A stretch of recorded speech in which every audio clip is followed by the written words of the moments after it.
Ça y est, c'est le jour J, votre nouvelle recrue va arriver demain. Je voulais partager avec vous 3 règles importantes en matière de première journée d'intégration. Tout d'abord sur la partie administrativo-technique. Le contrat, si vous avez écouté mes conseils, il l'a déjà reçu. Il n'a qu'à vous le rendre le jour de son arrivée. Son ordinateur est prêt. Évitez-vous la sempiternelle remarque. J'ai vu avec Philippe, tu auras ton ordinateur dans la semaine. Désolé, il est un peu surbooké. Non, son ordinateur, il l'a. Son adresse mail, elle est prête. Et puis son bureau, évidemment, il est disponible et prêt. Deuxième chose, sur les messages que vous allez lui passer. Parfois, on veut mettre beaucoup de choses sur cette première journée. Il va devoir ingurgiter un nombre très important de messages et d'informations.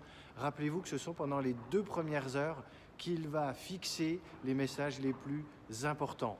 Ne commencez pas à rentrer dans le détail des dossiers. Contentez-vous de parler des valeurs de son équipe. Troisième point, non des moindres, vous et votre disponibilité sur cette journée. Cette journée, elle est très importante. Vous l'avez cochée sur votre agenda, un peu comme votre anniversaire de mariage. Sur cette journée, vous êtes totalement disponible pour votre nouvelle recrue. Pas de « j'ai une grosse journée avec beaucoup de réunions » ou alors « bonjour, bienvenue, j'ai des réunions toute la journée, je te vois en fin de journée ». Non, vous êtes là pour lui, pour elle. N'oubliez pas une chose. Pendant les entretiens, il ou elle vous a convaincu. Maintenant, c'est à vous de mettre en pratique ce que vous lui avez vendu pendant les entretiens sur qui vous étiez et comment vous fonctionniez.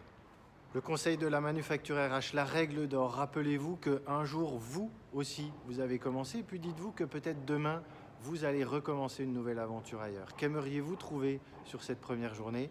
Vous n'avez plus qu'à le mettre en pratique.